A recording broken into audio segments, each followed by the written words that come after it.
mentioned, I am a member and a minister here at First Church of God, and I would be totally remiss if I didn't give honor to my bishop, Bishop Timothy Joseph Clark, and thank our administrative staff who worked and set this up for us today.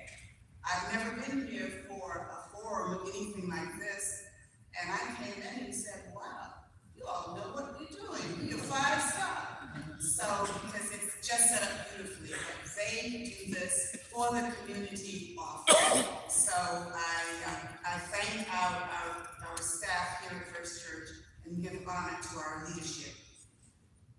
I'm here to say we are glad each and every one of you are here. I'm also thankful for a committee, the Public Action Awareness Committee, who put this together. We've had that as part of our bylaws, but nobody, we didn't have anybody at that time who could work in this area. So the National Council of Negro Women is beginning to do even more here in Columbus. When I became president, I said we were one of the best kept secrets in Columbus. No more. We're out there, and as mentioned, we're involved in various community efforts. So we will continue doing that. I just want to say that we are busy, and I want to mention that on April 1st, we received one of those grants from the Ohio Commission on Minority Health, and we will be observing April as Minority Health Month. So we will have a session that's called, an event that's called the Catastrophic Duel: Mental Health and Substance Abuse, Heart Disease, and Stroke, on April 1st from 11 to 2 at the Linden Community Center, and it's open to the public. We'll have another event at the end of the month, April 22nd. We just released our Be the Change Scholarship opportunity, and that's one of what we've done, one of the things we've done under since we've become president. And so our first vice president is where? Stand up. Wait.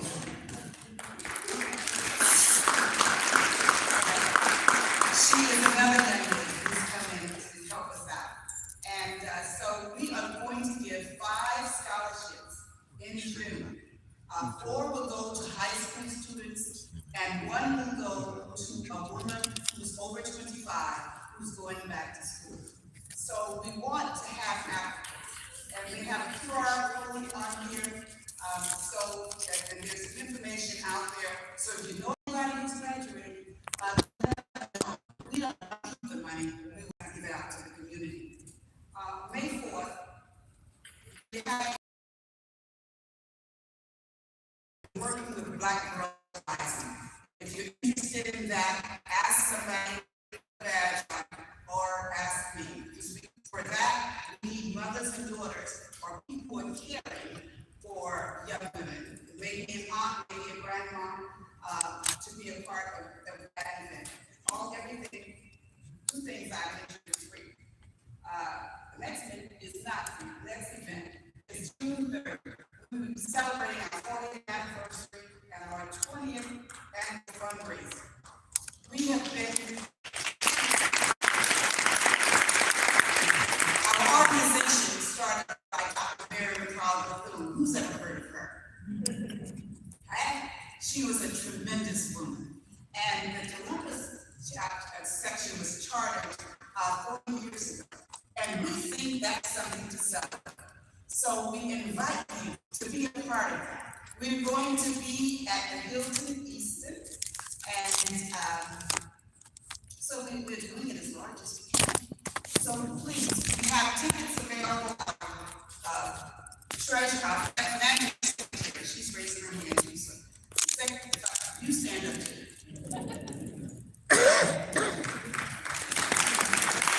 She's Miss Gloria Harris. So buy a ticket or donate to Be the Change Scholarship Fund. But we'd love to have you with us. And last thing I'm going to mention is that on June 24th, as was mentioned, we do various events and service opportunities, community-based opportunities. We'll have our annual diaper drive. And drive-through because of the pandemic, and we were able to get 18,000 diapers donated and 18,000 plus wipes. And then we give those diapers and wipes to programs that are addressing infant mortality in the greater Columbus community. So if you want to know more about that, check with one of us as well. I am going to stop talking and want to finally say thank you to all of the candidates who are here. You took your precious time to come. We planned this for you and for the community.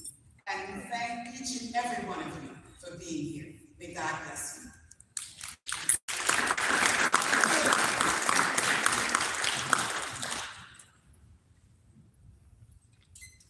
Thank you, Madam President.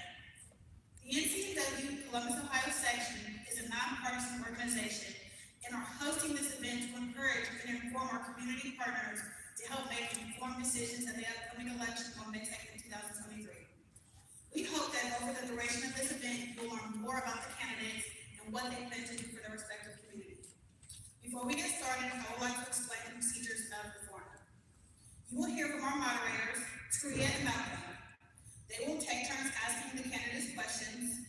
They will ask the questions, and then you will be allowed 2 minutes to answer. This is a timed event. You will be notified when there's 1 minute left, 30 seconds, and 15 seconds. And then when time is up, you'll stop. You'll be stopped. At this time, I would like to present the moderator for tonight's forum, introducing the host of Columbus Can't Wait, Tria Palmer and Malcolm Wade.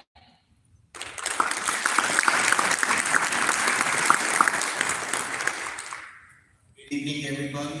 My name is Malcolm. This is the Better of Columbus Can't Wait, Tria. Before we get started, I just want to tell you guys really quickly about what Columbus Can't Wait is. It is a podcast where we're entering our fifth season. And we created it just because we wanted to increase the literacy in our community. I go back to this quote that I don't remember who said it. Somebody famous said.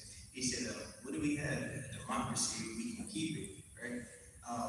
It's our belief that democracy only works if you have people that are engaged with it, that are participating, and you can only participate in a meaningful way if you know what's going on. So we started the podcast just because we wanted to talk to our politicians, we wanted to talk about the issues, we wanted to ask questions, and really help to uplift voices and stories from the regular, everyday Columbus citizen, because we're regular, everyday Columbus citizens, you know. So thank you guys for coming. Please be on the lookout for the next season. We're going to really be getting into local politicians and the offices and what they do, and we're looking forward to this forum. Just to second what Malcolm said, we're just so grateful that the National Council of Negro Women invited us. So many of the women founded the organization and ran the organization for so long. Rights leaders and heroes, personal heroes to me. So I'm so grateful, and both of us are grateful for being invited here. So wanted to say thank you for that. And I think we can go ahead. We like to keep it kind of casual because we want politics to be accessible for people. We want people to understand what we're talking about. So that's going to be sort of the feel for tonight. So I think we can get started. The first person we have, Mr. Joe Motel, if you would come up.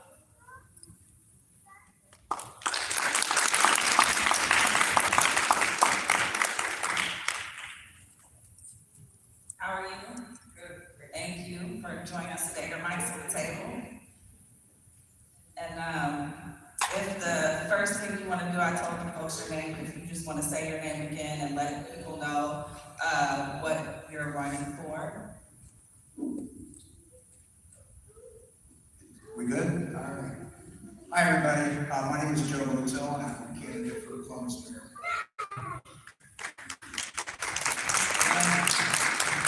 Good evening. And first of all, I want to thank the National Council of Negro Women for holding this, what I think is the first official candidates forum of the year. And a little early, but better now than ever. And I'm glad to see that there are people who have come to listen to what we have to say. I'm a lifelong resident of Columbus, and I am one of 11 children. My father was a union carpenter and a general superintendent. He worked for several local construction firms. My mother, of course, had her hands full with 11 kids, so she was a stay-at-home parent. I grew up, and I currently live in Clintonville, where I resided for about 53 years. I lived about 14 years in the University District. And I graduated from Watterson High School. I attended Youngstown State University, where I played college basketball. And exercise continues to be a part of my life. I continue bicycling, swimming, and things of that nature. And I also enjoy playing jazz piano and spending time with my 10-year-old grandson.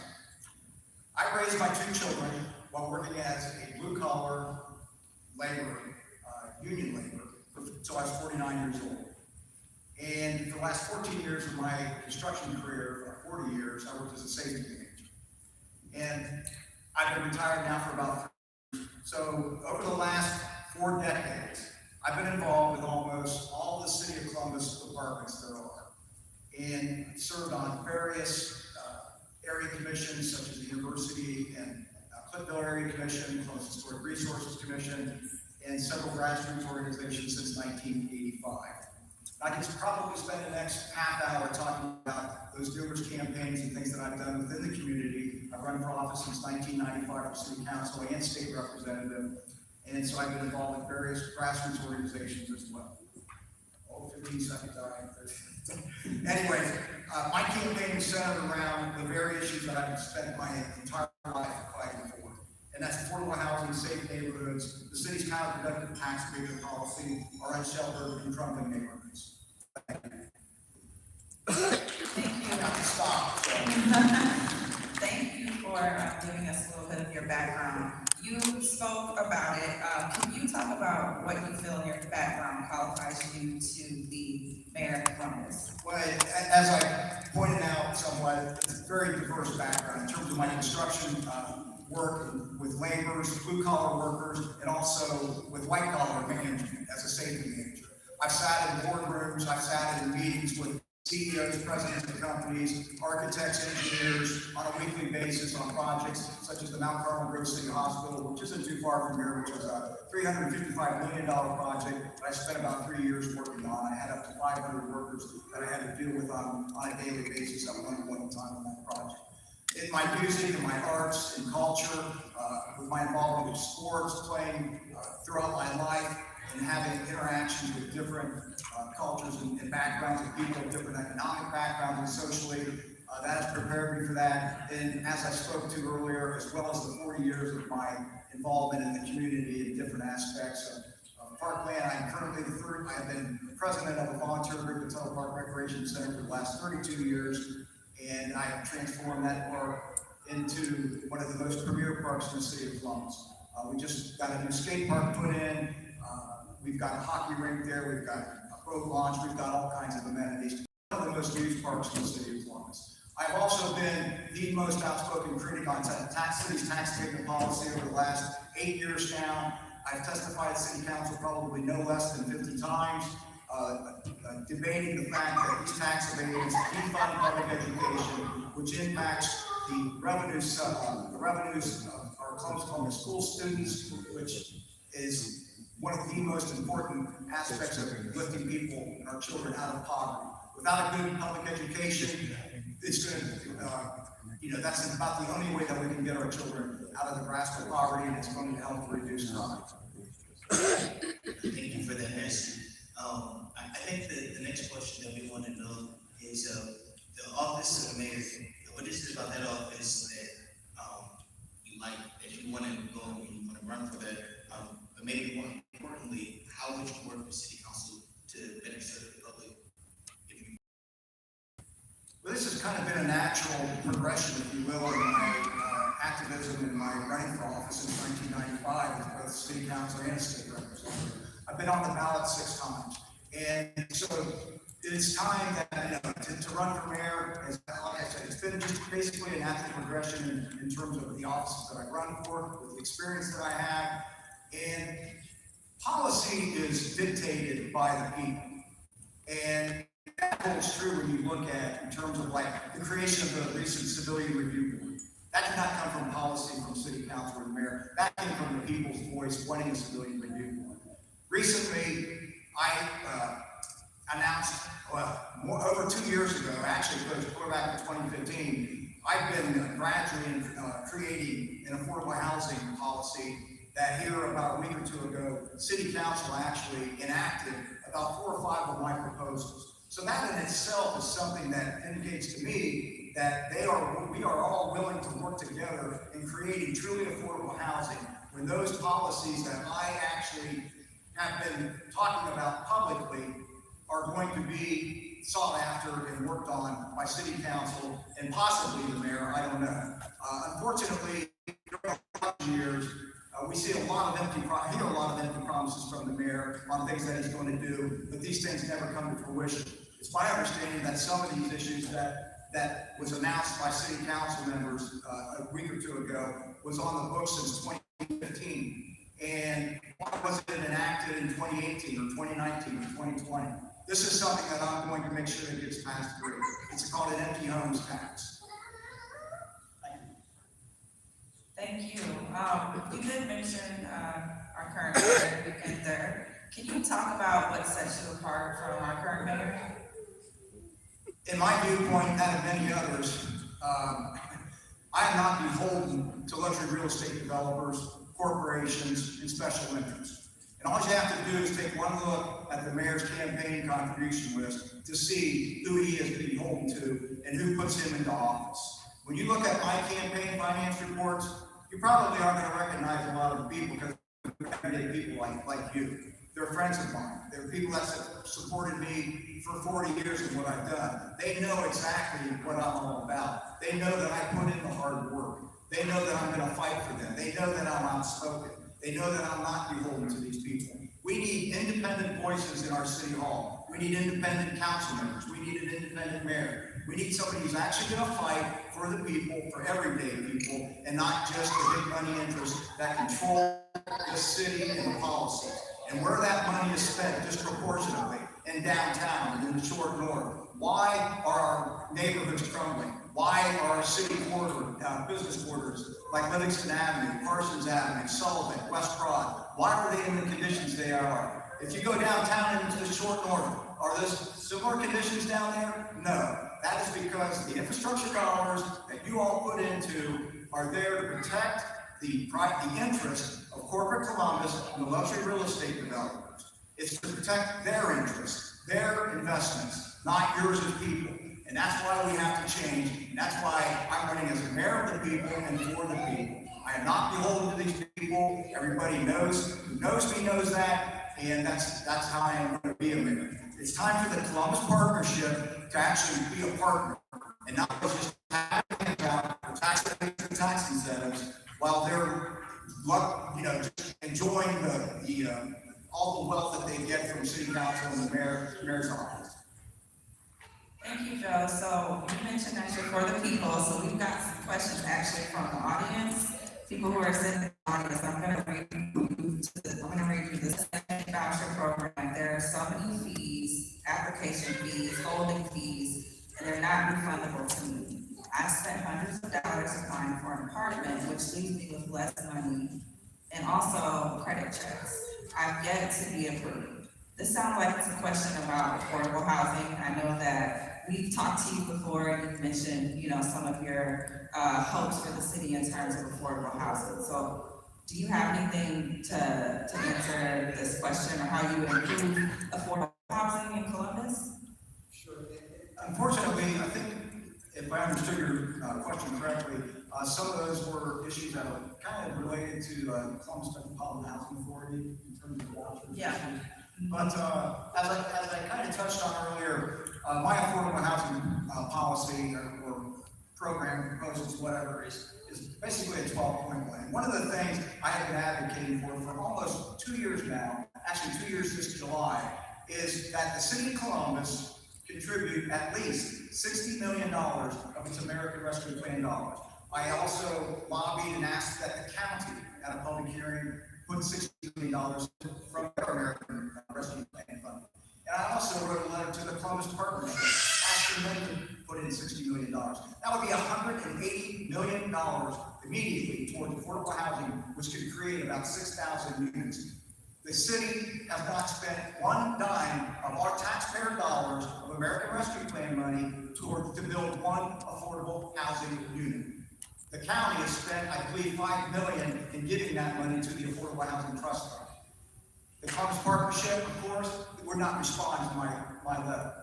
The other thing is that I have requested that, suggested that the hotel motel tax be increased from 8.43% to 25%. Some of you may not know, but if you rent a hotel room here in Columbus, there's a special tax that goes on to that. That money is allocated to different agencies, and one of them that receives money is the Affordable Housing Trust Fund. So I've asked that that money be increased, and I'm going to go into the details of that since I don't have as much time. I've also asked that the Columbus Partnership create its own Affordable Housing Trust Fund. Think about all the money they have. If you don't know what that partnership is, they're the 80th wealthiest corporations and developers in Franklin County. They don't even live, most of them even live in Columbus. And it's time for them to create their own affordable housing. I have 7 or 8 more proposals. You can just read them on my website, joemotil.com. We do appreciate you giving those thorough answers. Unfortunately, because of the number of candidates that we have here today, we have time constraints. So hopefully we'll be able to talk to you a little bit more form so that we can get more in depth with some of the things that we're talking about. But if anybody is here looking to learn more about what you stand for, like how can they go around and make sure? Thank you. And again, Facebook is one way. You can find me on Facebook. I have 2 Facebook pages. Our website is about 80% completed. So if you get on there, you might see there's going to be a little bit more editing on some things in addition to some other of my issues. It's joemotil.com. I'm also on Instagram and also on Twitter. So again, you can, and I think all the other candidates are probably on the same, but that's the way to get around these days. And so again, thank you to the council. No, thank you. We appreciate you. And I humbly would ask for your vote this November. Thank you so much. We do have a number of candidates that get through tonight, so thank you so much for your patience. We're trying to move on our questions. Also, just a quick note on this next one. We do want to make sure that it's clear that we did open this up for anybody to come up. All of the, it's open to all candidates. Someone unable to make it, and hopefully we'll be able to have some more forums in the future so that we can have other representation. Next, we want to bring up Ms. Adrienne Hood, who is running for, I'll let her introduce herself.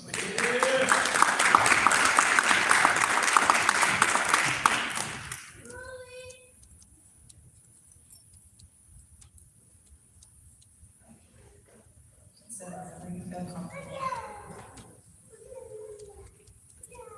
Thank you, Ms. Hood. If you want to just start, I said your name, but talk about the position that you're running for in your district.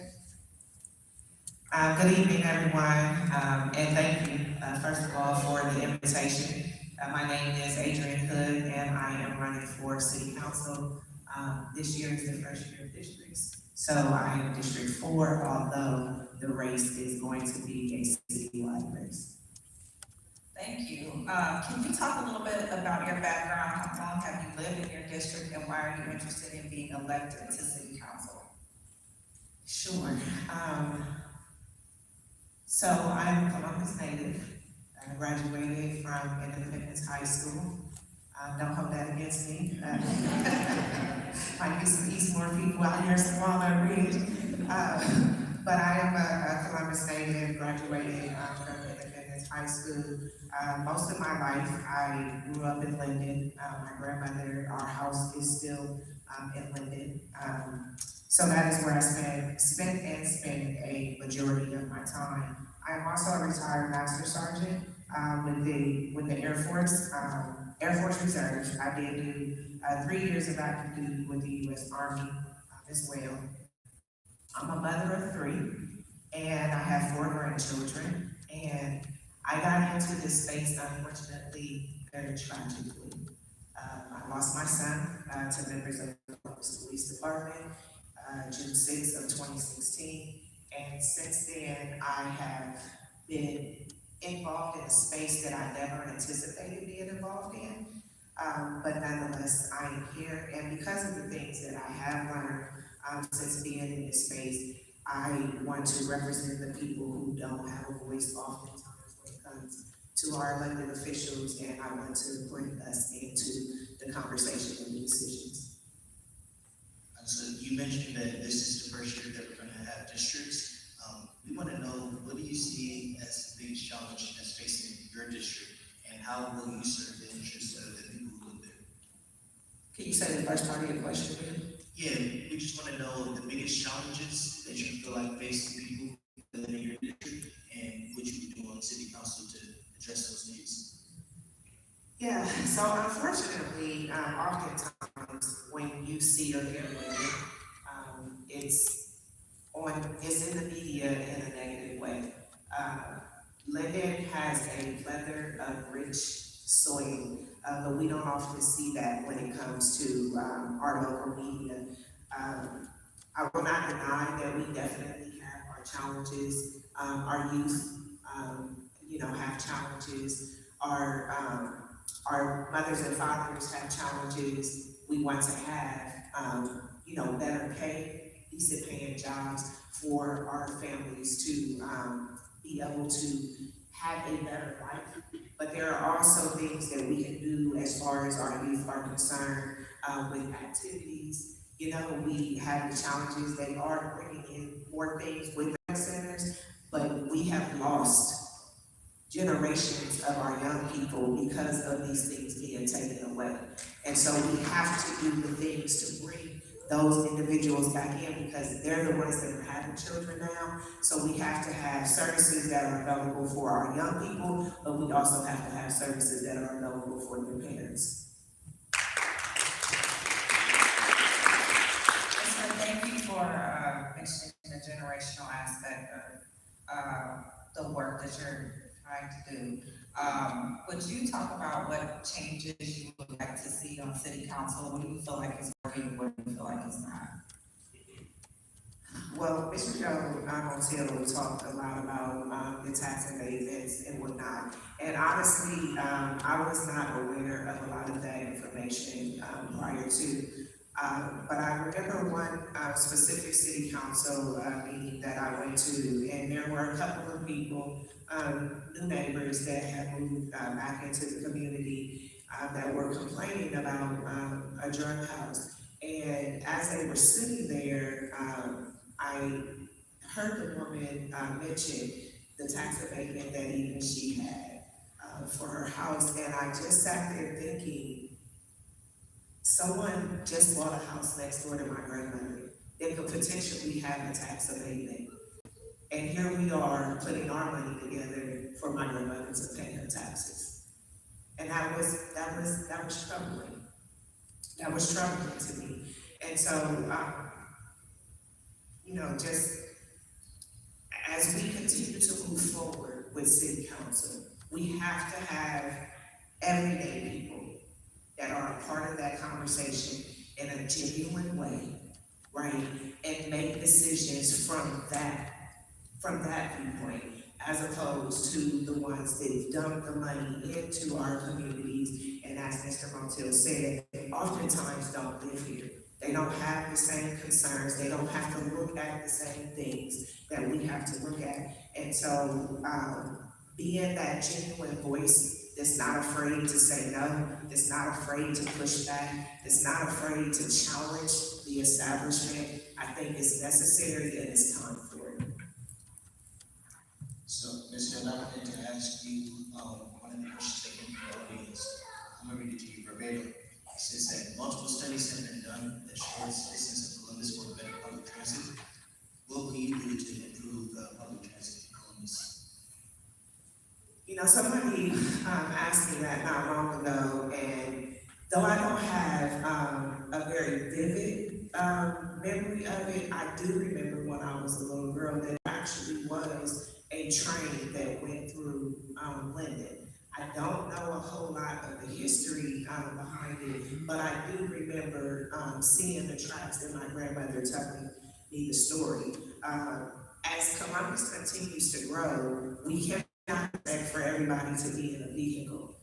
And the expectation of someone to take a coda bus from one end of town to the other, where it takes you an hour and a half on a coda bus, is not acceptable. So we have to be creative about that. We have to look into the possibilities of us having different types of transit opportunities here.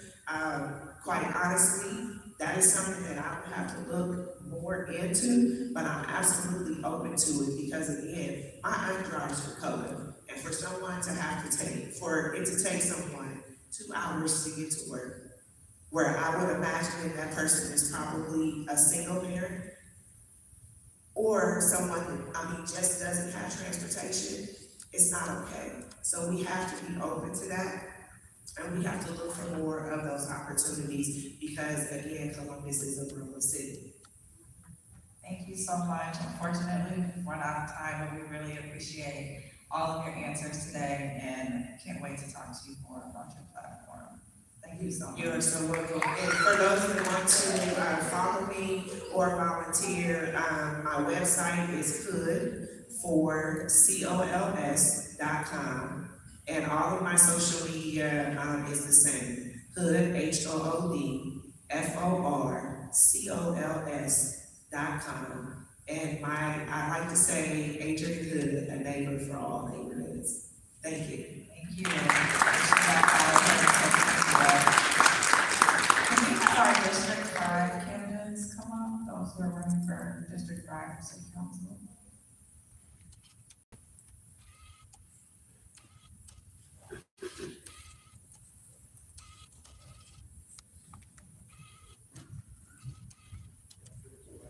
Wherever you feel comfortable, sure.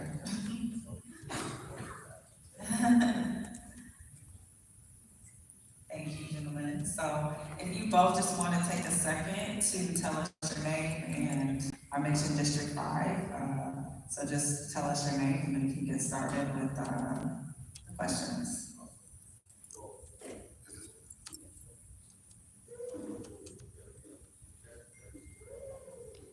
Check. There we go. All right, well, good evening, everyone. I am Nick Bankston, currently serving youth on Columbus City Council, running for District 5. And again, want to thank the council for inviting me today. Thank you to our moderators as well. And also want to thank Bishop Clark and the First Church family for hosting us today. And really looking forward to the conversation. Good evening, everyone. My name is Farhan Chaite. I'm honored to be here tonight. I want to thank the council and also thank to the moderators. Thank both of you for joining us. We can just start off, if you guys want to tell us about your background, how long you lived in your district, and why you're interested in being elected to the City Council. Sure, thank you for the question. District 5 is northeast side of Columbus, and it's really interesting. It's really full circle for me. So I had a chance to grow up in that district in a neighborhood called Somerset. And the beauty of that district and of our city is the growth that you see. Where I live currently used to be a forest, right, and farmland. And now is a subdivision of over 500 homes, and just behind me, over 1,000 apartments. I'm running for re-election because I really want to build on the momentum that I have been able to achieve in just the first year. I currently chair the Economic Development Committee, Small Minority Business Committee, and Technology Committees for council. And just in that short year, what we've been able to do is look at our tax incentives. So if you are looking to get a tax incentive from the city of Columbus through enterprise zone agreement or anything like that generates jobs, instead of paying $15 an hour, under my leadership, that is now $20 an hour that folks have to minimally pay. And the small minority business, I'm really excited about building an ecosystem that supports our small businesses, not so simply they can just open their doors, but so that they remain sustainable. And under my leadership, we launched the Small Business Hub, which is a one-stop shop for all resources for our small businesses and entrepreneurs. And last but not least, our work on the Technology Committee. I'm really excited. We are going to be revamping the city's website so that we have better access to City Hall and better communication with those elected officials. And so we are getting that input now, and I'm looking forward to the work that we have done so far in this 1 year, but I'm looking forward to continue to build that work. I got elected to office in 2021. I'm pretty short in this thing, y'all. I got a 4-year term, but because we are switching up council, I served 2 years ago. So I'm running for re-election to continue to build on the work that we've done together and to continue to move our city forward.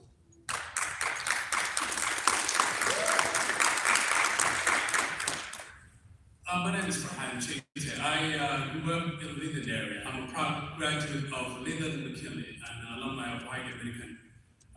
Some of the things that I've seen in our areas, unfortunately, are obviously the crime, and some of the situations that we feel are seen also in the food desert. So, firsthand, there's so many different challenges within our community. So that's one of the reasons why I felt like it's time for me to make some difference within that and leave legacy for the community.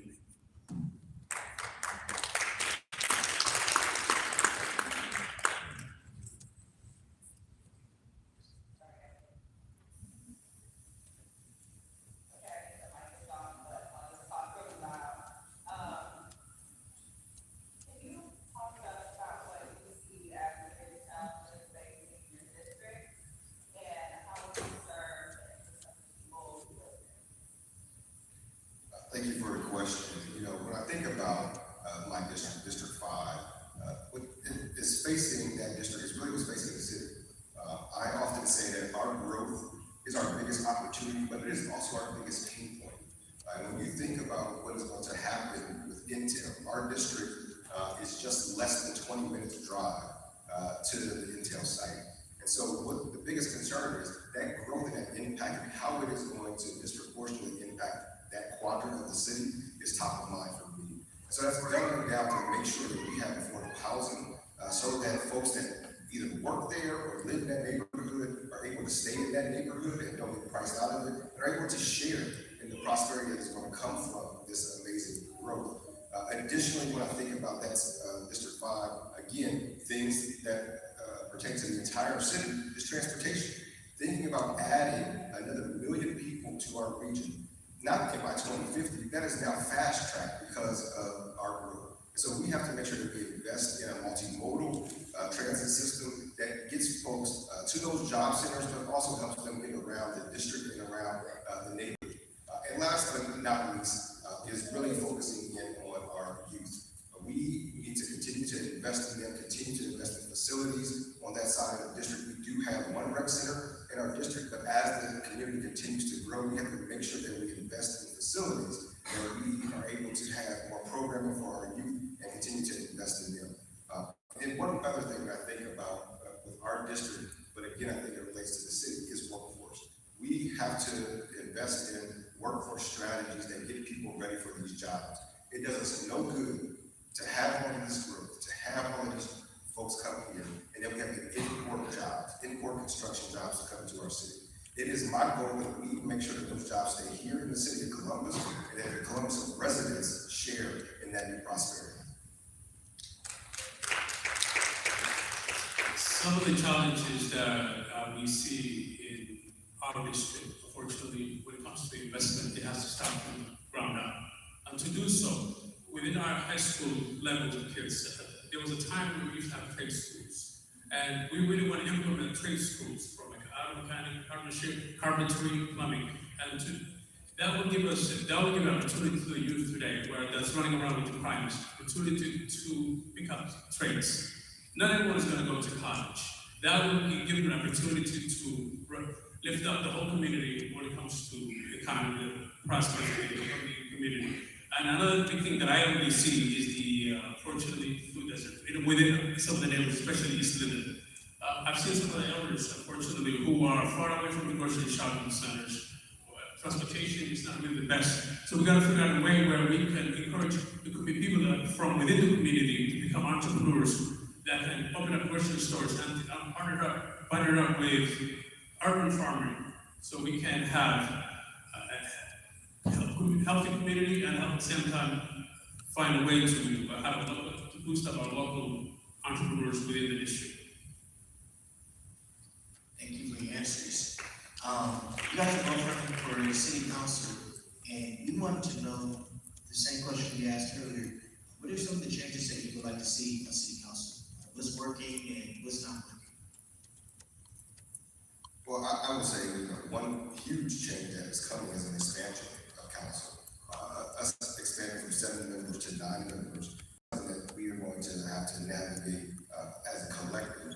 You know, I'm proud of the work that we continue to do on city council. And the reason why I'm laser focused on running for re-election is that the challenges that we face as a community aren't simply about investment in programs and initiatives. It is about policy. We have to make sure that we are tackling this from a systemic and structural standpoint to put in the changes that we need.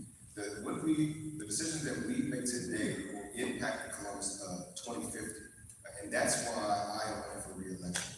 Because when I think about my son, Xavier Kamal Banks, I think about what kind of community he's going to grow up in. The decisions that we make today are going to impact him. And we have to make big, bold decisions to meet this moment. And that's why when we overhaul we're overhauling our zoning code currently to ensure that we have land use policies that don't restrict development or put red tape around it or say where density can be. Density needs to be in all of our neighborhoods. That's what we have to be focused on. And as a council, I think one of the biggest things that we are going to have to tackle is making those big, bold decisions and being okay and having the political will to say, I'm making a decision not for the Columbus of 1950 or for the Columbus of 2023, but I'm making a decision for the Columbus of 2050 and for Xavier's generation. So that is the biggest challenge that we will have to face as a council, and I look forward to taking that head on, working together with the community to come up with those ideas. Policy in and of itself doesn't happen at City Hall. And if it does come out of City Hall by itself, then it's probably not good policy. It happens when we meet with folks, when we hear your voices. And yeah, maybe we may not agree, but it has always been my guiding philosophy that if we all sit down at the table, we can have a seat at that table. And we may not walk away and agree, but we have to make sure that everyone has a seat at that table. Thank you. Can you repeat the question? Yeah, the question was, what changes would you like to see on the city council was working and was not? Well, some of the things that we, as constituents, and someone who really cares about council, want to see the city council halls is transparency and accountability. Unfortunately, we don't have that. Some of the decisions are already made behind the doors. We are the voters. We're supposed to be part of the decision making. And unfortunately, we don't see that at the moment. So that's some of the changes that we definitely want to see, and we'll promise to make it happen. And we are the people's candidate, so we're definitely going to go with the decision when the people say so.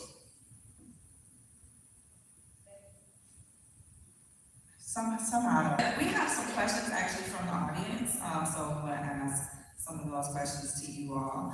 If you mentioned that policy does not come out of City Hall, but so these are some questions about what you would do in your power as City Hall. Someone in the audience wants to know, what will you do about the murder rate and what can be done to lower drug addiction in our community? And this is a question for you both. Thank you. You know, the murder rate has come down. It is still at high levels that we haven't seen in our city's history. So I think that what we are not going to do is we're not going to police our way out of this. I truly believe that in order for us to tackle violent crime and what we're seeing, we have to be in community once again with each other. We have to get out and be in neighborhood again with each other. Know who our neighbors are, talk to each other, come together as a community. That's how we're going to heal our community. I believe that connection is really what is going to break down those barriers of trust, not only between City Hall, but between our neighbors and our communities. We have to also continue to invest in our youth. The thing that scares me the most is the age that these homicides are now happening. It is getting younger and younger. And so we have to do all we can to invest in them, to let them know that their community cares for them and that their community loves them. That's something that we all have to do as a community. That's not just simply a policy issue. Also, additionally, when we talk about the murder rate, there was another part of your question too, right? Drug addiction. I'm excited because we have invested in the first of its kind in our community, a crisis center that Animation will be opening its doors in 2025. This will help to alleviate pressure, to help give folks the help that they need when they're in crisis, whether it be mental health issues or drug addiction issues. As a son of a mother who faced drug addiction her entire life, proud to say that she celebrated 5 years clean. That was a direct result of community. Of when she failed, when she made mistakes, there were folks there to pick her up. There was a community there to say, you can do this, and wrap her arms around you. And every single day, she's in that fight when we talk about drug addiction. It is a daily battle, and every single day the community shows up for her. That's what we have to be. We have to be a community once again if we want to tackle these community issues. In order for us to tackle the drug, the murder rate issue, unfortunately extremely high, is for one, is to invest, to be realistic about this conversation we're having. And we have to have a community engagement consistent. We can solve our problem, not policies. We can dictate that. We have nonprofit organizations who are advocating for these issues on a consistent basis. And we need to support those parents and those programs. When it comes also drug related, it's a situation, we also need to have invested in more assistance towards to mental health programs. Again, it comes down to investing within the youth, and to do so, I think it has to start from the school system. We have to implement programs that can encourage kids, not only college level, but also trade schools, and those can solve a lot of issues. And this is, unfortunately, these kids are on the streets because it's the only way they can get any kind of money in their pocket. We can resolve that issue by training them, by encouraging them with trade schools and mentoring a partnership. Some of the corporations within the city, and also we have mentorship within the communities. And I believe that is the best way. Thank you both for your answers. Let me see, we wish that we could stay here and talk more in depth about some of the things that you said, but because we are on the time delay, if there's anybody that wants to find out more about you and what you stand for and what you're running for, how can they find out? Thank you again to the National Council of Negro Women for hosting this forum tonight. I'm Nick Bexton. I'm the son of Columbus, graduated of high school, savior and husband to Habiba Bankston. I'm running for city council because I want to make sure that we build a city that is more sustainable, that's more equitable, and that's worthy of my son's generation. To find out more about my campaign and to get involved, you can go to bankstonforcolumbus.com, or you can also follow us on social media. That's NJ Bankston on Instagram and Nick Bankston from Columbus on Facebook. Well, my name is very unique, and you can find it from, but you spell my name J-E-Y-T, JT from Columbus. I'm running for city council. I'm a father of three. I'm also an entrepreneur who established 3 successful businesses, and I'm a people's candidate. Thank you. So, we have our District 2 candidates running for city council. Come up, please.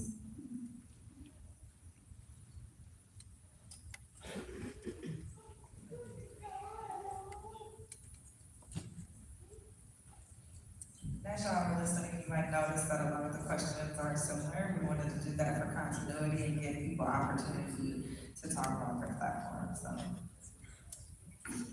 All the way over there, no, I'm just kidding. You're good, wherever you're most comfortable. So we just wanna give you both a chance, to state your name and the district that you're running in. I'm Nancy Day Alcala, and I am running for District 2. My name is Luis Gil, and I'm also running for District 2. Thank you. Thank you. Can you both just take a minute to talk about, not a minute literally, you got to watch that right there, she got the signs, 2 minutes, but talk about your background and how long you've lived in your district and why you're interested in being elected to city council. My name is Luis Gil, and I live south Dublin, wraps around New York, comes into Columbus. And I saw the opportunity to run for city council because there are so many things that are lacking in our city. I was born in Venezuela. I came here when I was 18 years old, and I saw this great country as an opportunity. But where is the opportunities are laying right now? Why are there so many people left behind? And those are the stuff that got me involved. I'm a father of 5 kids, all high achievers, And the fact of the matter that education is the key. Education will be the key to solve crimes. Housing, ownership will be the education to have a stake for everyone on the neighborhood. And the fact of the matter that crime is on the rise. Even though it was right here tonight that crime is a little percentage lower, but the fact of the matter crime continues to climb up. Not necessarily homicide. So there's so many kids that they need some guidance. They need to make sure that they have received the proper education so we can help all those issues that we're facing. Yes, it's getting younger and younger, but the fact of the matter that where are the parents, the fact that they need maybe better jobs. Well, we have an opportunity right now in this area that the intel will come, and we need to make sure that we take advantage of this. It will be not only for the city of Columbus and Franklin County, but it's the #1 city in the world. Right now, Columbus is a high stakes. We need to take advantage of that for the next generation, and we have the obligation to help them out.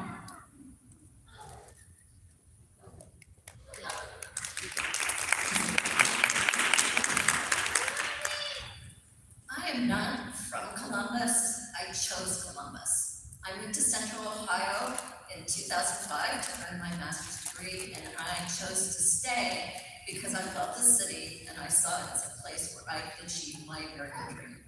But I haven't just been living here, I've been serving here.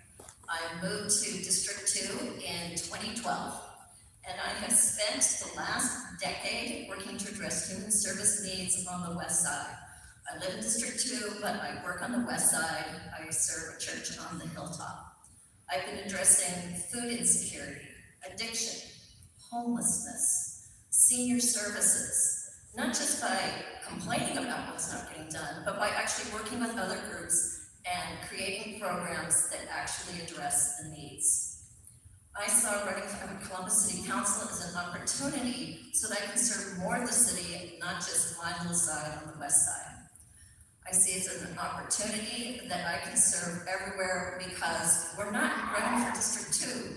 We're running for all of Columbus. I see great opportunities to make this a city that people want to move to. We want a city where people will have housing that they can afford, where people can have one job that pays a living wage, where people can be in a community that is safe and thriving for all. My motto has always been, I get stuff done. I usually use a different word besides stuff, we're in a church. You guys both spoke to the same question as really, if you are elected to council, what are you going to do to serve the interests of the people that live in your district? Thank you. Being involved in the city of Columbus for many, many years as a volunteer, I've seen so many things that only a person that is involved in the community can see. One of the factors that I highly think to solve some of the problems, like I mentioned before, is education. I have five kids, all high achievers. They are kids that they got there because of education and the fact of the matter of parenting. Most of the parents right now don't have time. They need to do 2 or 3 jobs in order to take care of their house. Make sure that when those kids are involved, I am not running for a school board, but I know that through education of those kids, we can resolve a lot of those problems with crime. And especially if we give the path of ownership instead of building all those apartments that we're seeing right now in a scale of 50 or 100, 200 apartments. They don't have that much stake in the community. So we have to create some path of ownership, but it has to be combined because the ownership creates and solves some of the problems that we have right now, especially when we mentioned today that the kids in crimes are getting younger and younger. What is lacking in there? How did this problem come up? And we have current leadership right now that it has led on their own terms. This crime is growing up. Crime is getting higher and higher. One of the things that we can solve for this is to establish a relationship with the police. We cannot ignore the police. Right now, currently, during this city council, the police and the city council are disenfranchised. Why is that? We need to make sure that we have to be the one to create some kind of bridge in order to do this. I'm not saying that they're perfect, but they know the manner that we need them. And those are the stuff that we have to stay. I'm involved in every phase of this community. When the kids get kidnapped, when the Life to 525 become a problem, those are the stuff that I was involved from day one.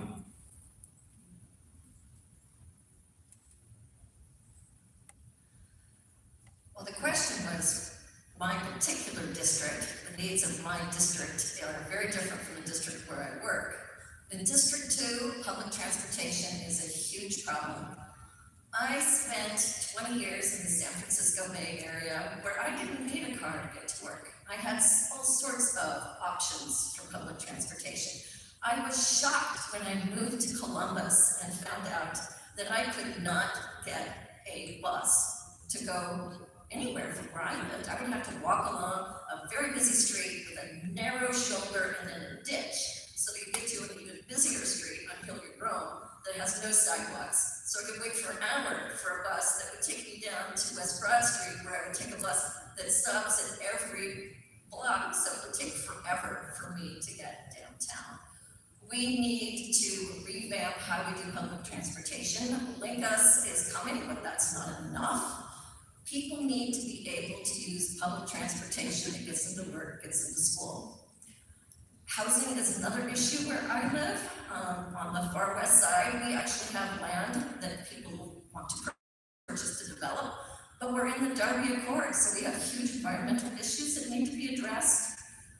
We have to look at how do we create the density we need while also considering our environmental issues with the Darby Accord.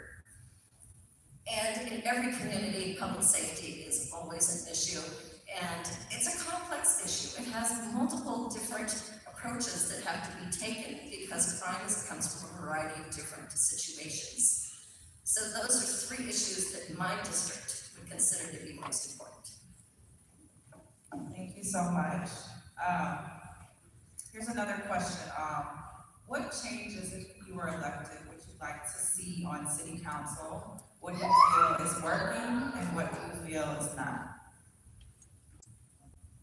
Well, one of the things that come to my mind right now immediately is crime. Crime has been on the rise.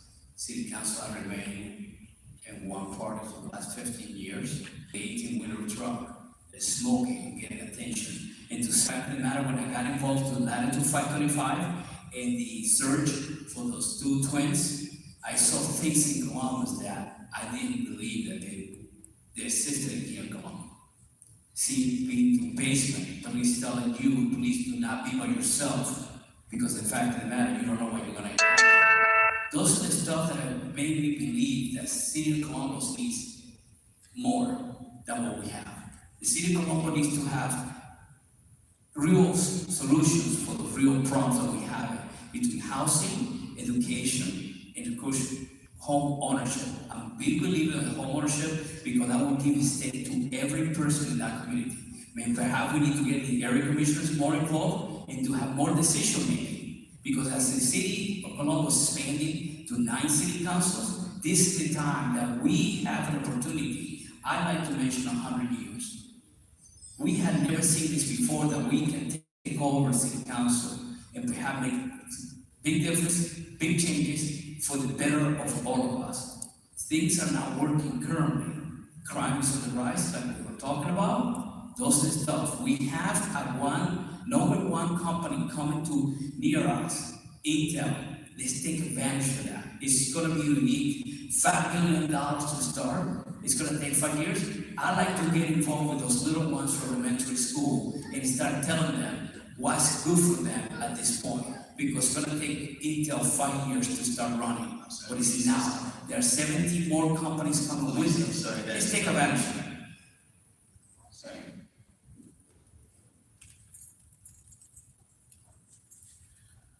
The mere fact that we're expanding our city council has been the number one thing that I've been asking for a long time. We've never had representation west of the Scioto River. The opportunity for there to be representation from all the different parts of the city will enable city council to hear more voices. because I love all my friends who served on city council, but they didn't drive out to my side of town. There's so many things that you can only know about if you live in a particular district. And that's going to bring those voices to the table. I served as an area commissioner for 8 years. They do a lot of input to the city, but it's not enough. We need more residents to stand up and speak, so I'm going to be holding regular wheel, and I want to enable other people to be squeaky wheels also. I think this is just a great opportunity for everyone in Columbus to engage with their elected officials, have those conversations. This is how we make change happen, is by being engaged, not by typing at people on social media, because that doesn't get it done. It gets done by being in community and having conversations. And I hope that I will be voted in by you people and across the city, because the entire city elects us, so that we can all have these conversations, and together we can make Columbus an even better city. Thank you so much for your answers. We actually have a question from the audience. I'm going to read it to you guys. It says, "Dear candidate, would you make a one vote, one district charter revision a priority if elected? We know that." Oh, okay. Yeah, we know the current citywide presidential voting system dilutes the minority vote. So again, the question is, would you make a one vote, one district charter revision if a priority if you were elected? I don't really understand that question. I think I don't want to put words in anyone's mouth. I'll read the question again. Would you make a one vote, one district charter revision a priority if elected? We know the current citywide residential voting system dilutes the minority vote. Let me get a try. So, Go ahead. okay. Currently, we're expanding. Things will be, there will be different historically. I call that, you represent your district, but it's a citywide vote. I mean, we're gonna be nonpartisan. So this is the way that perhaps power could be preserved if we keep this up. But the fact of the matter that we have an opportunity to bring balance in one shape or another to the new city council is going to start next year. The fact of the matter that the only way that we're going to make some change is we bring new ideas and we embrace things that actually work in the community. Latitude 525, the building that came abandoned, it didn't happen by coincidence. It was 7 to 8 years of neglect and 15 years of city council. We had an opportunity to change the mayor, to change city council, and to bring new ideas that actually will work for Columbus. Do I support that we have to have more stake from city council? Yes. And if you notice, if you watch city council, you watch it right now, there's no division of votes. Everything is cookie cutter. Well, like I said, I want to bring another semi on the wheel, then start smoking, start saying something is not working. Because if you can see the news every day, and if you see what's happening in our city, crime is the first thing they talk about in the news. We need to bring new mayor, we need to bring new city council, and we need to make sure that we bring the stake to all our communities. Not only to Worthington, Dublin, and New Albany. You see over there and things are okay. How come south of Columbus, they are 70 children have, they are not okay? But one of the things that's happening right now, if you notice, the transit of housing is happening in a rapid rate. Houses are purchased for $70,000, $80,000, and in 2 years they cost $250,000. I know that some people were of the opinion that the district should vote for their representative and no one else from the city should vote for other districts. I personally feel that I would be accountable to every single resident of Columbus, not just my district. Cleveland has that option, and there's incredible infighting and dysfunction on their city council. By being held accountable to every single voter in the city, If you thought I was doing a bad job, even if you didn't live in my district, you could vote me out. By voting for everyone citywide, you get to have representation regardless of where that city council member lives. Because city council, Columbus, doesn't operate in just little sections here. Everything impacts across the city. So we need to have every council member accountable to every single resident.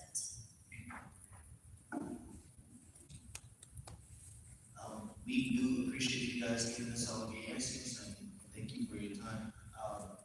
Again, information we gave you, get more into what you guys do, because we're doing a tight schedule. If anybody wants to go and find out more about your platform and what you're running for, how can they find you? Okay, thank you very much tonight. Thank you for the National Council of Negro Women. Amazing to put this together for the Church of God. And one of the things that we have to make sure that we have to bring real change. It's not happening. We have to bring some kind of level of government to the city that is seeing high crimes, seeing education's not working. The jobs are coming in, but they're coming into the area that perhaps many people will not be able to get transportation. So I'm in favor of building a high-rise transportation that perhaps will take maybe 5 to 7 years. And we need to make sure that those people benefit. There's words coming out that perhaps this is on the books, but we need to put a fast track of building this because things are not changing from almost very rapidly. My name is Luis Gale, and I want to bring real changes to this. Bringing the same one vote for the same party is not working for the last 15 years. Let's bring some balance. Let's bring things that perhaps we will change eventually, just to hold them accountable for that point. This is the stuff that I'm willing to do. I've been involved to every area. I have been attending some of those funerals of those kids that have been killed in violence. I've been to 80% of them, and I see what really hurts to the community. I attend churches. I want to thank Pastor for being here today, and I want you to know that this is the stuff where it starts. We need to have the nucleus. We need to give more power to the people so they make their own decision, their own stake in the communities. But the only way to do that, we have to bring jobs to that. And the only thing we have to do, we have to make sure that those kids are getting real education. Thank you both for your time. Oh, I'm sorry. They always talk about preacher with a microphone. I never went over. You can find out more information about me on my website and on social media at Nancy for Ohio, and it's the number 4, nancy4ohio.com, the website, and Nancy for Ohio on social media. And thank you so much for your time. Thank you, and I was not trying to rush you off. The guy who did that is the eye, so get him. Just kidding. Can we have our school board candidates come up, please?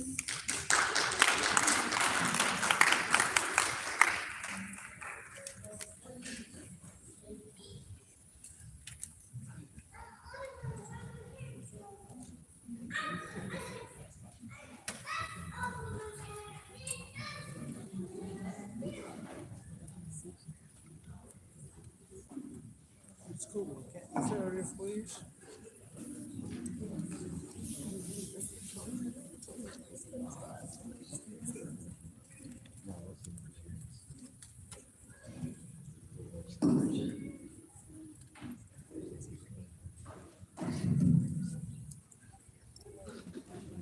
Thank you all for joining us tonight. So excited to have a conversation with you.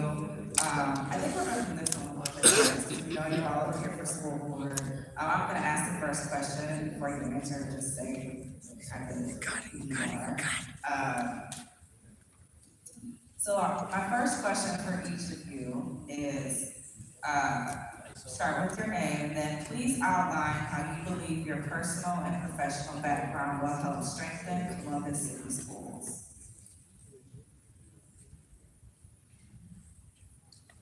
All right, I'll start. Hi, everyone. My name is Sarah Ingalls. I'm running for the Columbus City School Board as a first-time candidate, but a long-time public education advocate.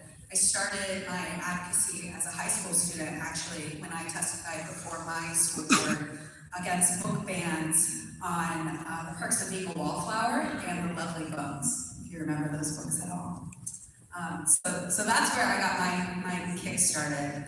I have two nieces who grew up in this district, have lived in my house. They lived in my house all through the pandemic and just got their own house, which I'm very excited and sad about. But watching them grow up has been such a joy. I also have my sister-in-law Kelly and my best friend Bridget, who are both teachers in the district, and many, many friends who are both teachers and staff working in this district. I'm excited to run for the Columbus City School Board. I think that there is so much potential here. I've lived in this city for the last 9 years, but in Central Ohio my entire life. I went to college here, I went to law school here. I am currently a union attorney where I represent workers, specifically low-wage and immigrant workers, but I also represent labor unions in the day-to-day negotiations and contract administration, which is something that I think that I can bring to the board. As we saw last summer and fall, things happen when negotiations fall apart and the trust within the community begins to dissolve. And I think that that is something that I can really step into and help out with, not only with our board, but bringing some voices from our community that really feel hurt on what's happened here in the last couple of years. I also think that I would be able to communicate with the community very well and explain, what's going on with the board, how you can get involved, and why it's important to get involved with your local school district. So that's kind of my motivation for running.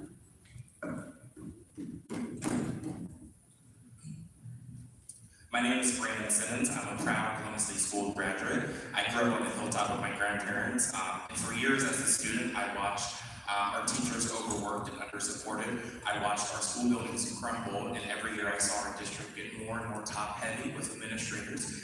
And in my sophomore year, I finally decided that I was going to do something about it. So with the help of people like Dr. Tina Pierce and Mama Deborah Diggs, I was able to create and lead a coalition of students, teachers, and parents to really force our board to address building conditions.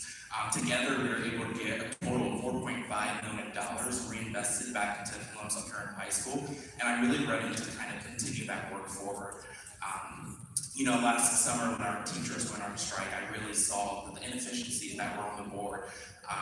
We have a very top-heavy district. We've added over 100 new administrative positions that all pay over $100,000 in just the last 4 years. We've lost 3,000 students since the pandemic has started, 20,000 students over the last 20 years. And I'm running to make investments in our teachers, in our food service workers, and our counselors for our students.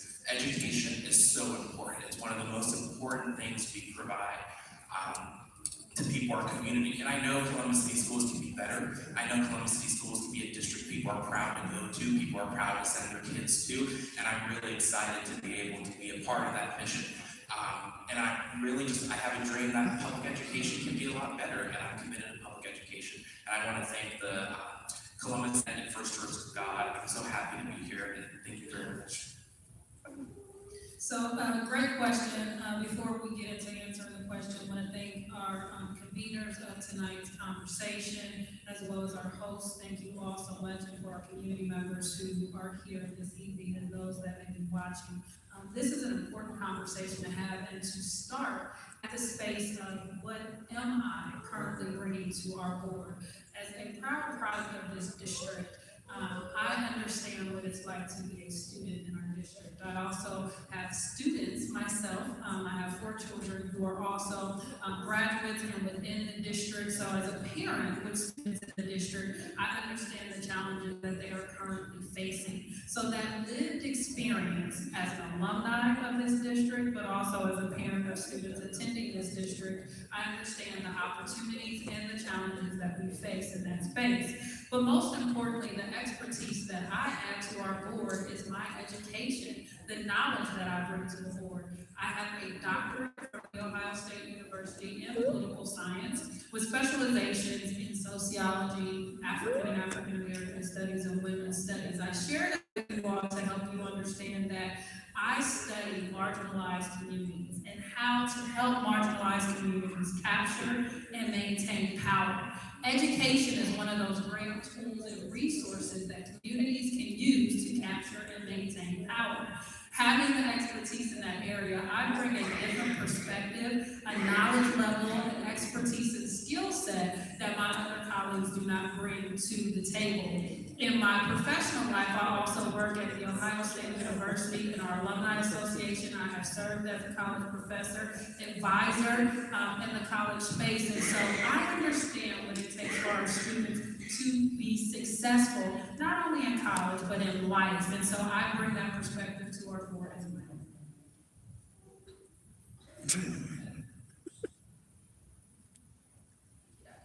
Thank you. So they're not strangers. I've actually known Malcolm since he was in high school, so my kid's safe over there. Again, thank you. I'm Jennifer Adair. I am the current board president, and I am really proud to be here. And thank you to those that are leading this. This is so important to talk about. My expertise is I am a product of our school district, and I am currently a CCS parent and future parent. My mom is a teacher in the district, and I, like Dr. Pierce, have lived experience.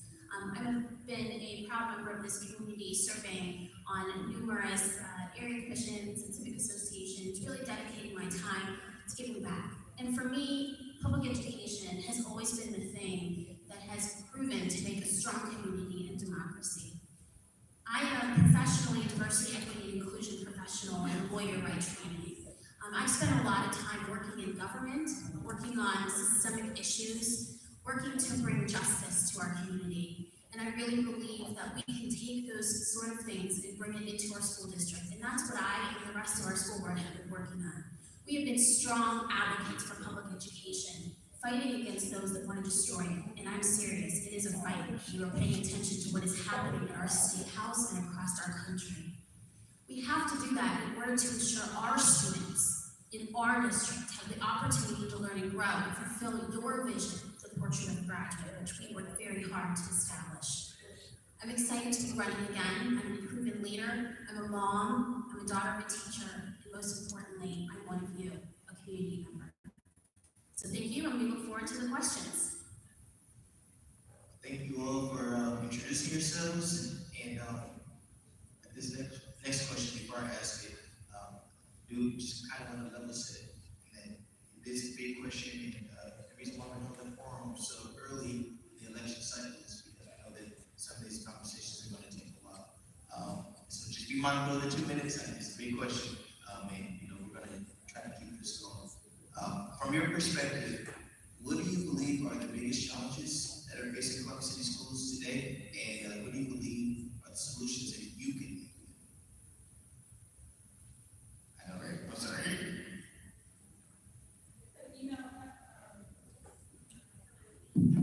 So that's a great question, and I'm just going to simplify it. Academics. Academic success is the biggest opportunity that we have within our district. I've had a great opportunity to listen to our candidates for Columbus City Council talk about Intel coming to town, talk about the opportunities that we need to create for employment and housing in our community. Our students can contribute to those solutions by building houses, by helping to come up with the public transportation solutions that we need, by contributing to the growth of Intel. For our students to be able to contribute to those solutions, we need to make sure that they're reading at grade level and being proficient, that they're doing math at grade level and being proficient. And that is one of the things that I have been a tireless advocate for on our board, is making sure that we have high and rigorous academic standards for our students. I look forward to continuing to work with my colleagues to establish an academic committee. So our board is really monitoring how all of our students are doing within the district from every grade band, and that would include elementary, middle, and high school. We have tremendous opportunity with our students. They're eager, they're passionate, they're motivated to do well. We need to make sure that we have solid curriculums for them, that we are uplifting our exceptional educators, which we have throughout the district, and that we are tackling any barriers that are hindering the opportunities of our students, i.e. transportation. And so we've done a lot to invest in our transportation system, to hire bus drivers to help us get our students to school. And so I look forward to continuing that work with my colleagues to advance academic success in our district. I'll go ahead and take it next. I think probably the biggest thing is trust within the community. Our community members right now, so many of them I hear from, and they don't trust our board, they don't trust our school district, they don't trust our council, and they want to see us pouring back into them what they have poured into our community. And I think that that's something that we can really tackle. One, and just communicating all the really good things that are already going on in Columbus City schools. If you have a child that goes to Columbus City, you're probably very aware that there are some really cool things that our district is doing and can continue to do and can build upon. Our district continues to decline in enrollment every single year. And some of that is because we have lots of students who are going to private schools and are choosing charter schools over our public schools. We've got to build that trust back up with those parents, with those families, make them feel comfortable, and not only in our schools, but really understand the benefit of going to a Columbus City school, because it is a great system. And it can always be better, and we can always work on that. But I think that, a robust communication program so that parents feel informed in making the choices for their children. A communication program that talks about the opportunities that exist for all of our students. Communicating directly with parents. I hear all the time, there's all these great programs after school. I can't get my kid there because I'm working 3 jobs. And I don't know what to do because I don't speak English. It's not my primary language, and I would like to have some assistance there. So making sure that we are telling our community, what exists and how we can get them connected, and just rebuilding that trust within the community, I think is going to be such a huge thing in the next upcoming years. One of the biggest challenges facing our district, and one of the things that I think we have the opportunity to really address, is this holistic kind of challenge to our system. And I appreciate all of the council candidates talking about education. All of them said it. And the truth is, in order to advance our district academically, financially, bringing people back, building the trust, we have to really address the bigger problem about the whole system.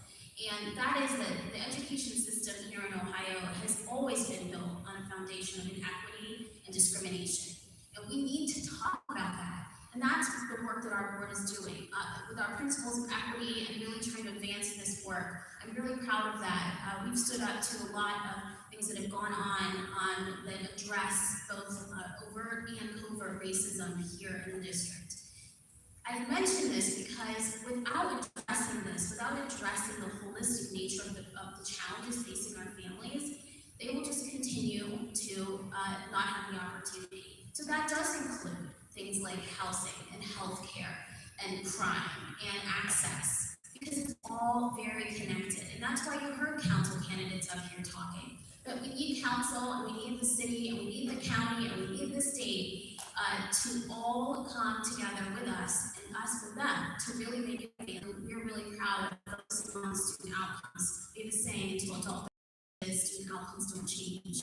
And we've put in a lot of measures and opportunity for our students to ensure that their growth is happening. And I look forward to working with Dr. Pierce and advancing, continuing to advance his academic agendas. Thank you. You know, when I think about my experience as a student activist, I would say the biggest challenge our district faces is just a lack of ownership from our current board. When I would engage board members as a sophomore in high school about different problems I was dealing with, there wasn't really an interest. In fact, one board member once said to me, they're not here tonight, they once said, you know, the board is like managing a company that's gone bankrupt. We're just liquidating assets, a long, slow decline of Columbus City Schools, and I feel for that. I think public policy is all about choices. Do we choose to create 100 administrators who never set foot in a classroom, or do we choose to add 100 teachers? Do we choose to purchase an additional office building and keep our current existing office buildings rather than close those and reinvest those dollars into buildings that are crumbling at the seams? It's all about choices. Do we choose to hire a superintendent that is not pro-union, that is not pro-worker, that doesn't view that these are teachers and our school lunch ladies as opposition? So it's all about choices. And the choices I want to make as a board member would put our students first, would put our public stakeholders first. Excuse me. You know, I mentioned earlier, we've lost enrollment, 20,000 students over the last 20 years. I think what I want to contribute as a board member is really rebuilding the trust and confidence in our board, investing in more teachers and more school psychologists, and our custodians. Our custodians work harder than any other custodians in the state. And I really want to make those record investments that are needed. And I would just add, to close this statement, is what we haven't done is made investments in our classified employees. Our teachers don't live in the district, they don't look like me, but our custodians do look like me. I went 12 years, never had a black man as a teacher. I had almost exclusively black custodians, except for one, and it was a black woman. And so we create supervisory positions, but then we lock out our current classified employees. Your time. Thank you. So we all know that teachers struck this past year. How do you propose to approach the relationship between the teachers union and the school board? Let me start with that, since I was the face for public communication. So let me first say that, you know, one thing that I am proud about is the fact that I believe Columbus was the leader in a labor movement that is now moving across this country.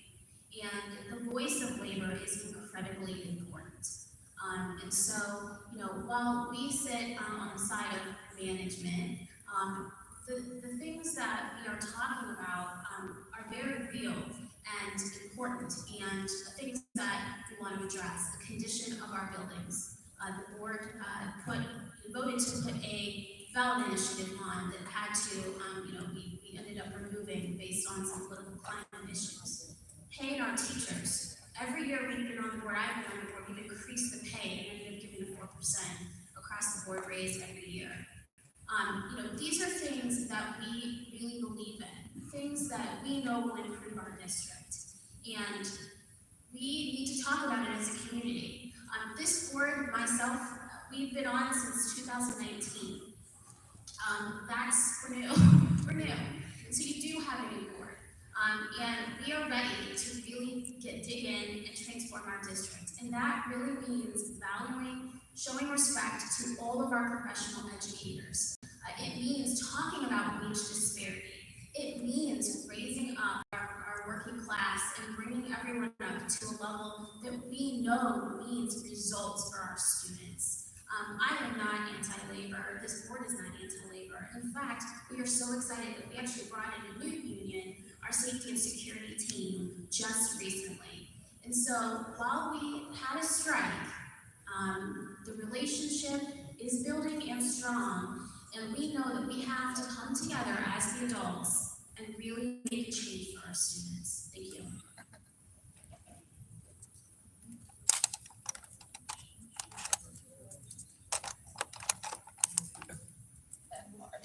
So the question was to repeat the question?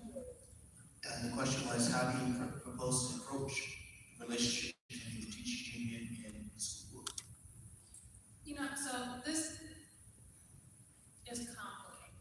It's complicated in the sense that the board is responsible for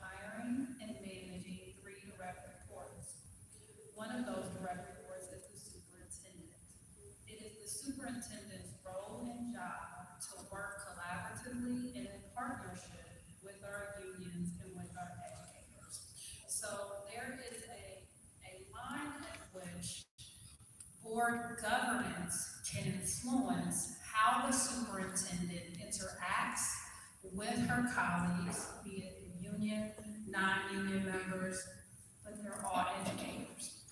And a way that we interact with the superintendent to ensure that that superintendent has a solid relationship with the team.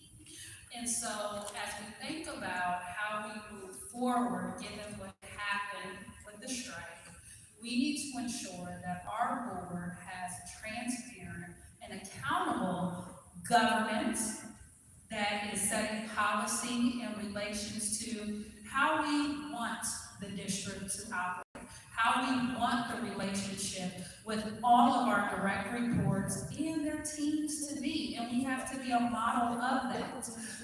But we also have to get to a point where people understand how the governance is really supposed to happen, right? And so it should not have been in a position of the board going to negotiate or being the face of it. The superintendent is supposed to be the face of that. And so our board has to stand firm and resolved in helping our community understand what our role is as a board and what the role of our direct reports are. So moving forward, we need to ensure that we are crystal clear with our superintendent and direct reports on what we want that relationship to be between them and the people that they're working with and collaborating with. It's complex. Which is tight on time, that's. All right, I'll jump in here. I think, one, being a union negotiator by trade has allowed me to be in many negotiations. And the thing about negotiations is the relationship does not start on day one of negotiations. You've had many communications, you've had lots of relationships up to that point. Certainly these were not new unions. OCA is negotiating now, had CEA last year. These are not new unions, they're not new contracts. So those relationships have existed over a period of time. And relationships can deteriorate slowly, or they can deteriorate quickly. But the really important thing about labor relations and about relationships with management and with staff is that you maintain them over time, and that you build trust, and that you are truthful, right? And when you say you're gonna do something, then you do it. And if you can't do it, then you explain why you can't do it. And so I think that having that strong relationship is the most important thing. I also think that there is just a skill set and knowledge in negotiating and understanding, how to communicate things across the table, how to communicate things to the community who can't be in the room and can't know every detail because you're trying to hammer it out in negotiations, but still are very vested and very interested in what's going on. And I think that that's something that me particularly, I'd be able to help out a lot with. And want to help out a lot with. It's part of the reason I'm jumping into this race, is to help restore some of that relationship, restore some of that trust, restore some of that respect for our workers, and just get out there. It is my goal on this campaign to really talk to every single work group in our school district, as many workers as I can that work for the city of Columbus, because I want them to know me, I want them to know that they can come to me, and I want them to know that they can trust me. But also, I'm gonna approach board service from the perspective of what's best for our community and integrate those two things. And I think that's a hard skill set, but it's one that I certainly have. Thank you. I think it all comes down to mindset. Do we have a superintendent who views our union partners, our teachers, our school lunch ladies, our counselors as partners, or do they view them as opposition? And I think, again, it comes back to choices. It's time for our board to really say that the experts are not the administrators that sit downtown in an office building and never interact with our students. It's our teachers who are in the classroom every day. It's our school lunch ladies who live in the district, who grew up in the district. It's our bus drivers. And we really have to acknowledge, the board has to acknowledge that we have to listen to the experts, the people who are in the classroom every day, dealing with our students and serving our parents. And I would say from the standpoint of how we can improve that relationship, we have to involve our rank and file employees in decisions. We have to include them, we have to hear them, we have to recognize them as partners and not just simply as employees. employees. And I think I will say it's also really important to know that the strike was avoidable. We went 50 years without a strike. It was avoidable. It's something that hurt students across the district. It hurt the reputation of the board, of the school district, and it's just a continuation of the long time of a lack of trust and confidence in the board. So as a board member, I'm really excited, or hoping to have the chance to really contribute to building those partnerships back up, and to interacting with not just people who sit, our administrators, our deputy superintendents, but interacting with, the teachers, and Mr. Wilson, who, was my custodian at Westmore. When I go into a building, and he recognizes me as someone who's running for the board and was a student, and he talks to me and says, hey, Brandon, they just tore out and they put in new HVAC, and I just cleaned that wing of the building. So I understand that perspective because I'm in the schools and interacting with those people, and I think that's something that we haven't had in the past. I'm excited to contribute to.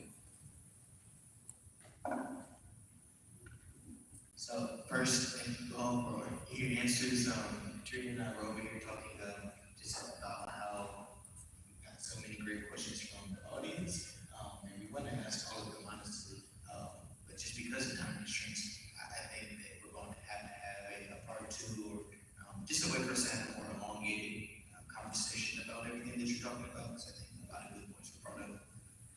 In the meantime, though, this is the start of the conversation, it's the start of election season. If people wanted to find out more about you and what you stand for, how can they find you? My website is a Dare for Schools, same on social, but I think the best way is to come get involved, come see what's going on in our board meetings. We're coming out to the community. Your voices are incredibly important right now. We effectuate the vision of the community through the portrait of a graduate. We have a lot of work to do. We know what we need to do to have a strong district, and it's really about getting that done. And I'm excited for that. I'm also excited to have a new colleague join us. We have an open seat. And so, we have a bright future for Columbus City Schools, and we are an essential part of this community, and we're going to fight for our kids every day and for public education. So I'm Jennifer Adair, I'm your current board president, and you can follow me on social and come watch us at board meeting. Yes, my website is peopleforcitizens.com. I have business cards with a QR code on the back. You can scan it and take you to my website. But more importantly, I'm so happy to have a website available, professionally translated into Somali, Nepali, Spanish, French, and Arabic, our top 5 languages spoken by our families in the district. So you don't have to speak or read English to be involved in my campaign, to know what I stand for. So I'm just very happy that my website is available in those multiple languages. And of course, on my website are the social media links as well. Right. You can find my campaign. My name is Sarah Ingalls, again, for those of you who I have not had an opportunity to meet yet. But you can find my campaign at sarahforcolumbus.com. I have social media, Facebook, TikTok, Instagram, Twitter, all those things. I'm not on them as on every day, but I've got them.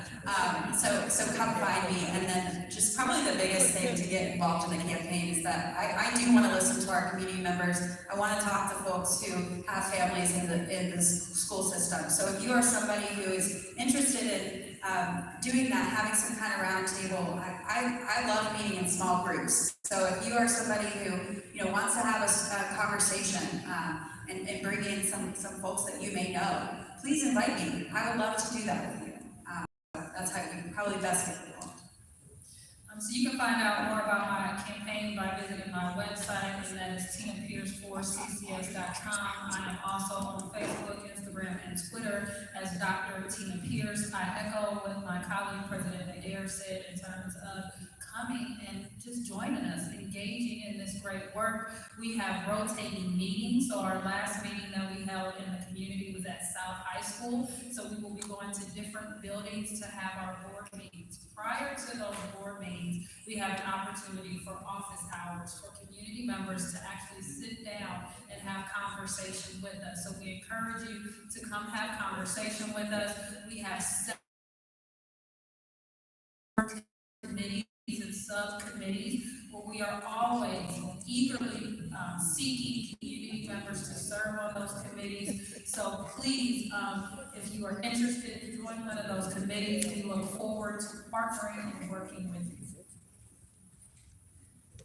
Thank you guys so much. Can we have our last candidate come up, the Franklin County Municipal Judge candidate?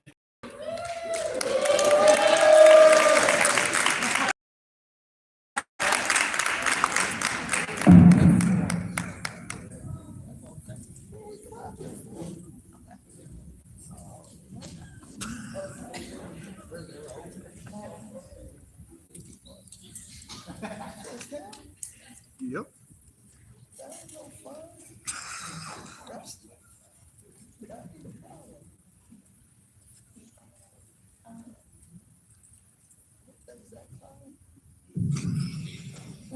If we could just have you introduce yourself and what it is that you're running for. Yes, and I'm sure the celebration was for me, not for the fact that I'm the last one. My name is Zach Wynn. I'm a senior assistant city attorney for the Columbus City Attorney's Office. I am running for Franklin County Municipal Court. Franklin County Municipal Court is the busiest courthouse in the entire state of Ohio. There are 15 judges on the court. They handle cases ranging from traffic accident, running a stop sign, all the way to domestic violence, vehicular homicide, cases like that. The court also handles small claims and eviction cases. So it is a very busy courthouse and obviously the largest county in the state of Ohio. There are 15 judges, including an environmental court judge. The environmental court is where I currently work. I am running for the open seat. One of our judges, Judge Moorhart, is aging out. I've been with the city attorney's office. I started in 2012 under city attorney Rick Pfeiffer. I live in the Franklinton neighborhood with my wife Margaret, our son Ronan, and we are expecting our second son in 2 weeks now.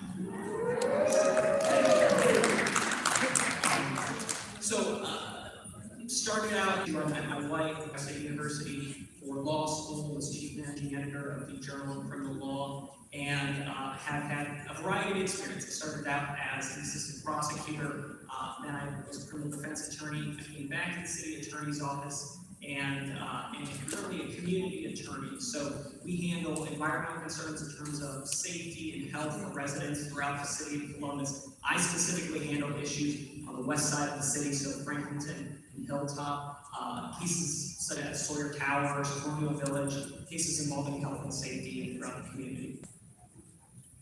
Thank you so much. What do you feel the role of a judge is in Franklin County, and how do you see yourself serving marginalized people in Central Ohio?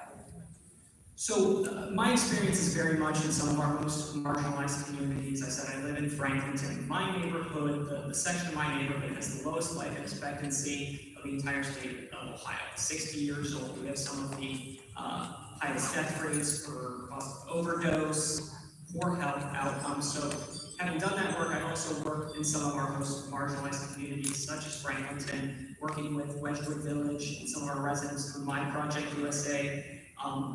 I think my experience and what we can bring to the municipal court is through some of our specialty dockets. So we have drug diversion courts, we have theft diversion, mental health courts, and the benefit of the municipal court, and we're not dealing with the rapes and murders, so there really is an opportunity to catch people before they fall in the river instead of pulling them out. So the idea that you can really divert people before they get involved in more serious crime, and that's what I hope to do. I've been the drug court prosecutor looking at different programs where folks get on naloxone or Suboxone or methadone or whatever it is, just looking at ways that we can prevent people from becoming further involved in criminal activity and becoming productive members of society. What would you say, or what do you believe is the greatest obstacle to justice here in Franklin County? In terms of access to justice, the courts are busy. I said it is the busiest courthouse in the state of Ohio. So just making sure that every case, it's very easy to say, oh, this is just another driving under suspension, this is another whatever type of case, and not giving it the attention that it deserves, and understand that even in a busy docket, we have to be aware that these are some of the most important events of folks' lives. They might be the victim of domestic violence, and having personally served as a victim witness advocate prior to attending law school, and the idea of giving each case the attention it deserves and understanding the rights of not only the defendant, but also the victim and all the parties that might be involved.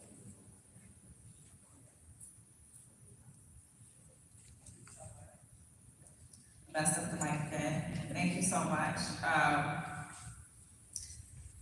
What are your views on police-involved shootings, and how do you believe judges can impact that? So unfortunately, due to the judicial canons prevent a candidate or a judge from speaking on an issue that could come in front of them. So I can't necessarily say too much about that. I'm sorry, I couldn't go too far. So we did have, I think we can probably ask you this question too. We talked a little bit about your work, but we have folks in the audience who are concerned about the murder rate in our city. How do you feel like your work can impact and help lower those instances in our communities? So maybe I can talk a little bit about the work that I do. So as a zone attorney, I work on the west side, and we also handle issues with chronic criminal activity. So while I've been in my position, I've been fortunate and been able to close down over 60 drug houses on the west side of the city. And as I said, I live on the west side of the city. 3 of those houses have been on my street. So these are places with chronic criminal activity, drug sales, things like that. And you realize the real impact that it has on a community. I can't walk my kid down that part of the street. So looking at addressing, in terms of as a judge, you got to look at addressing some of those systemic issues that prevent folks from getting out of that lifestyle. So I think as a judge, you really have the opportunity to divert people out of that, improve some of our specialty dockets. I think that's really possible.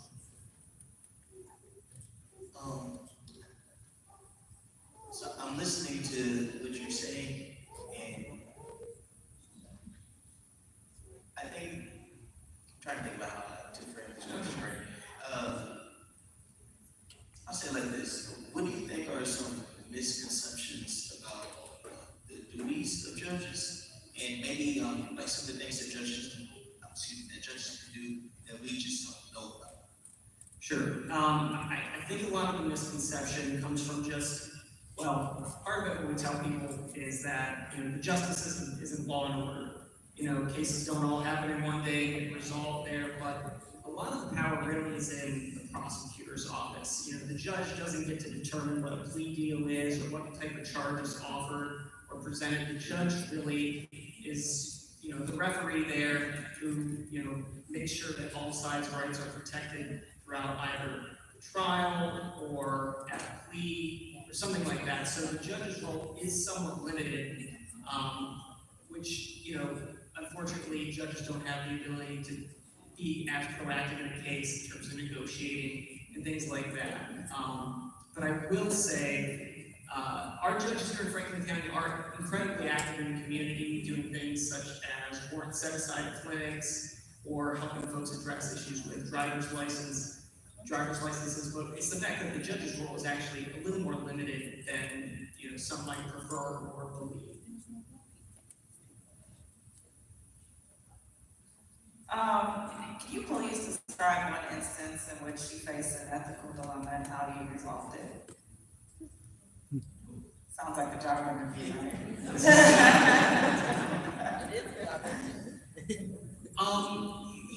What I would say is that in some of our nuisance abatement cases, you're dealing with folks who are in a really bad position in terms of, interior housing issues. So a tenant who, doesn't have the ability to find better housing opportunities, but is stuck in conditions that truly aren't habitable. And so our job in our unit is on the enforcement of housing code and making sure that people have livable conditions.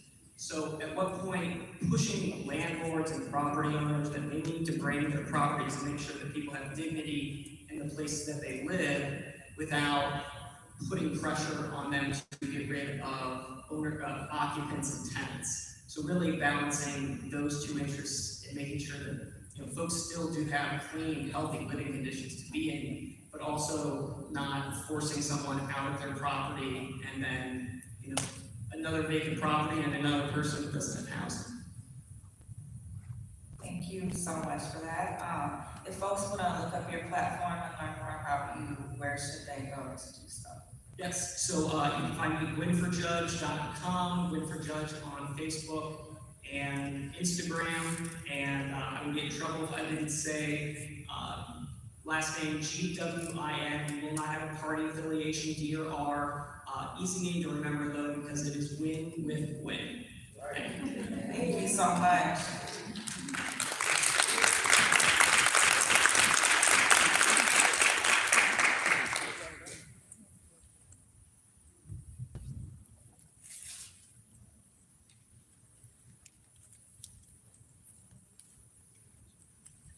Thank you to all of our candidates.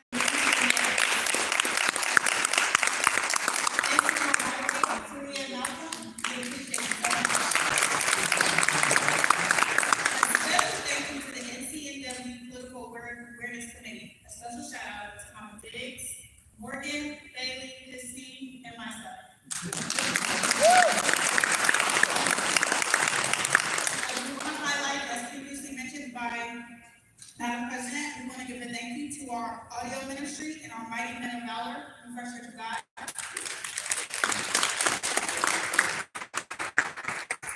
And some dates just to keep in mind,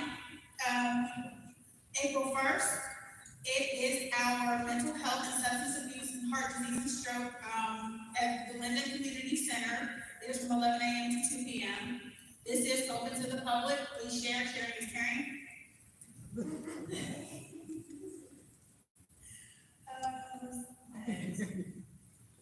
And then May 4th is the mother and daughter conversation with Black Girl Rising.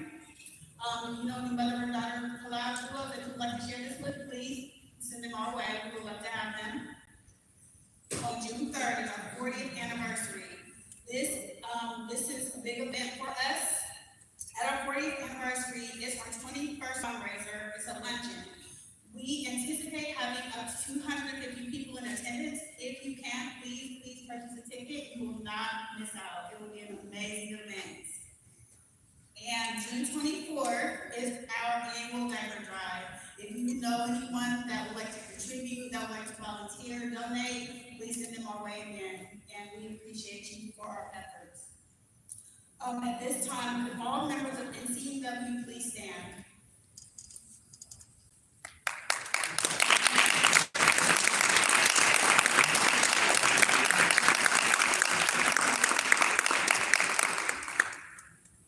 And with that, we do appreciate your time, and we do appreciate you being here to support us in our inaugural candidates forum. And we thank you. Have a great evening, everyone. Be safe.